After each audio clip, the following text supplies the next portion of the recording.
containers for the daycare. Right. Didn't charge me anything for it. Gave it to me for nothing. And I know this woman has a gift. She can shop for nothing. She uses coupon shopping and she shops for nothing. But I thank God because she has added so much to me. And I know it's the favor of God. So I opened up the box and it was this beautiful stainless steel pot set with the glasses on it and everything.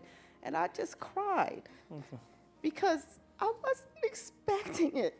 My God. And it's just like those little simple acts of kindness that people do for you. And it was the word of the Lord. Amen. And I received it as such. And I have one more testimony. This is an email. You can read it later, but I'll give you the short version. I was expecting a check for $600 for going to school, and I needed that money. So I contacted the coordinator, and I says, do you think I could have that money by Christmas? Because I could really use it. It'd be nice to have. And she was like, no, they won't be out probably until the end of January. So I said, okay, thank you, like that. Well, the next week, that check came in the mail. Wow. And then I emailed her, and I said, oh, thank you, thank you, thank you. You must be an angel. I really appreciate that. And she emailed me back. It's all there. And she said it must have been divine intervention because it wasn't me. She said, I can't take credit for it.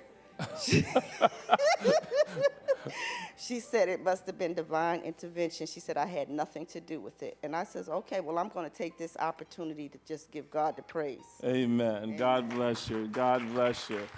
And that's the power of prophecy. There's miracles always happening. Amen.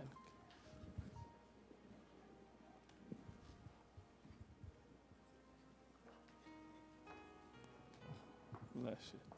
Give your name and where you're from. My name is Betsy Green, and I'm from Woodridge, New York. And last week, Sunday, in addition to other times that Bishop, well, let me start with Bishop. Several times Bishop has, when we've come at various, I'm sorry, I sound like I'm hyperventilating, and I don't understand why. Yeah. Yeah. Bishop would say that there's a hedge of protection around this family, and he always talks about this family being protected, and always about this seed is for your family. And on various occasions, and recently Bishop said that every seed that you've sown will not go to naught, and every seed, both your financial seeds and your children, they're protected. Last week, for 2 Sundays, against my better judgment and against my will, really, I've been commanded to sit and prophesy and to stand and prophesy.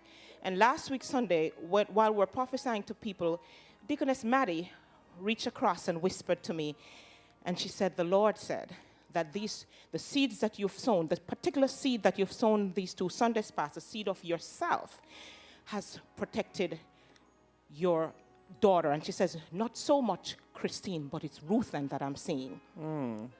And she said that something, and I'll leave out a little part because Ruthann is here. I was hoping to give the testimony before she arrived, honestly. But we, two days after that, we had our grandson, our only grandson, my husband and I, our only grandson, the joy of our heart. And it was late at night, and Ruthann came into the room, dazed with sleep, and her foot hit her foot hit the bureau, and there came flying the mirror from the bureau, and it just landed and splintered into pieces. And I lay on the bed with the baby very calmly, and I said, okay, God, I understand something has been destroyed. I understand. Okay, I don't know exactly what it means, but I understand. It's okay. And I very calmly, and I continued. The next day, we got into the car, Ruthann and I don't like to drive. I've never liked it. To tell the truth, I probably have a fear of driving. I do. So I get into the car to do the thing that I don't like to do, to take Ruth Ann to do her driving test. And 10 minutes down the road, that was the day before the new year, got into the car. When I get into the car, I usually pray, because I have a very healthy respect for moving vehicles, especially if I'm driving them. And it's not that I drive recklessly, I just don't like to drive, period. So, but I forgot to pray, but I'm always praying, and especially the last few days where you have us praying every morning. That particular morning, when I prayed, for the past 2 days, my prayer has been for Ruth Ann and for my husband. And before that, I had heard a whisper in the spirit, and he had said to me, in 13 days, you'll see a miracle. When I measured the time, it should have been the 30th. So the 30th passed, and I'm saying, where's the miracle, Lord? I said, I know it happened, I just didn't see it. So the morning of the 31st, I said, okay, I know, I want you to show me the miracle today. I knew it happened, but just let me see the manifestation of it. I'd like to see it. You'd like to see it? Yes. You want to rewind? Just rewind and show me where the miracle's at. Ooh.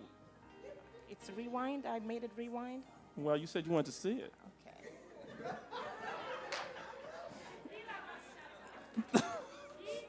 Okay. I knew I would get the pieces to the puzzle when I came today. So I got into the car, and it's early morning, and I'm taking her to do her driver's license, and I don't do those kinds of things. And I wish I could tell you what happened. I wish I knew. I wish I even knew where, because my husband is asking me where it happened and how it happened and what happened. But the car overturns. The car is completely written off. The towing company says what is left of the car is at a certain place. I have no desire to see it. But the joy, because I can find joy in everything, the joy of it is in that moment. You know what love is, and you know what things are important to you. And here I am trapped in a vehicle, and I'm seeing smoke coming, and in slow motion I'm saying, there's smoke. I said, oh, it seems like we've had a crash. But I checked, I said, it doesn't seem like I'm dead. Let me see if, I know Ruth Ann is not dead, because I heard, what woke me or whatever is when I heard her say, oh God. And then her next words were, I hear her saying, Mommy, you have to get out of here. I have to get you out. And Bishop, she could have got out. She could have taken herself out. But she extricated me first. And her only concern was if I was all right. And she extricated me, pushed me over her, hoisted me out. And then when I got out, I saw people, and they weren't coming near the car because it was smoking. And so they feared, though they wanted to help, they feared for their own safety. And I heard somebody saying, I heard her voice saying, somebody please help me. So I went back and I lifted her out. And then I heard people saying, run for your life. Of course, we're shoeless and we're not looking too pretty, Yeah. And when I realized that we kind of weren't dead, and we, I wanted to get back my pocketbook, because in my pocket, so, I was concerned because the pocketbook has important, we had plans for that day, and, yes. So, but what ministered to me, when I started crying and saying, look what I did to you because she's bleeding, an angel came in the form of a person, and she said, don't say you're sorry, say thank God. Look at what you walked out of.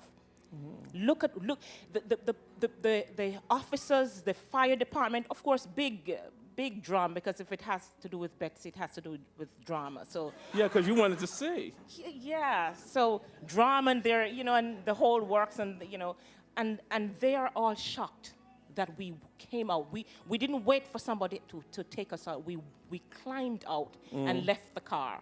And then my daughter, because somehow she's learned that everything happens for a reason, she says, you said you wanted a new car in the middle of that.